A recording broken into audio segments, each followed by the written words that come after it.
আসসালামু আলাইকুম প্রিয় ফুটবল ফ্যান্স। স্পোর্ট জগতের আরও একটি ভিডিওতে আপনাদেরকে স্বাগতম। বার্সেলোনা তাদের লা লিগার ম্যাচে গত 22শে ফেব্রুয়ারি লেভান্তের বিপক্ষে মাঠে নেমেছিল রাফিনহা ইয়ামালের ক্লাব বার্সেলোনা।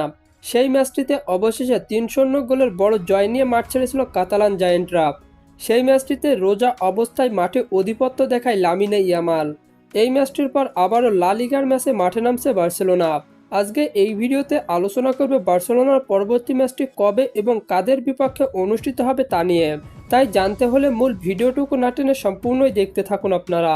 বার্সেলোনা তাদের লা লিগার পরবর্তী ম্যাচে এবার ভিয়ারিয়ালের বিপক্ষে মাঠে নামছে কোচ হানচি ফ্লিকের দল। বর্তমানে লা লিগার পয়েন্ট টেবিলে 25 ম্যাচ শেষে 61 পয়েন্ট নিয়ে পয়েন্ট টেবিলে শীর্ষস্থানে রয়েছে বার্সেলোনা। অন্যদিকে 25 ম্যাচ শেষে 51 পয়েন্ট নিয়ে পয়েন্ট টেবিলে তৃতীয় স্থানে রয়েছে ভিয়ারিয়াল। বার্সেলোনা বনাম ভিয়ারিয়ালের সর্বশেষ মুখোমুখি হয়েছিল 2025 সালের ডিসেম্বর মাসে লা লিগার ম্যাচে, যেখানে 2-0 গোলের ব্যবধানে জয় নিয়ে মাঠ ছেড়েছিল বার্সেলোনা। বার্সেলোনা বনাম ভিয়ারিয়ালের শেষ 5টি ম্যাচের পরিসংখ্যান করলে দেখা যায় 3টিতে জয় এবং বাকি 2টি ম্যাচ হেরেছে বার্সেলোনা। অন্যদিকে 3টিতে জয়, 1টিতে ড্র এবং বাকি 1টি ম্যাচ হেরেছে ভিয়ারিয়াল। তাই সাম্প্রতিক ফর্ম বিবেচনায় ভিয়ারিয়ালের থেকে অনেক গুণে এগিয়ে রয়েছে বার্সা।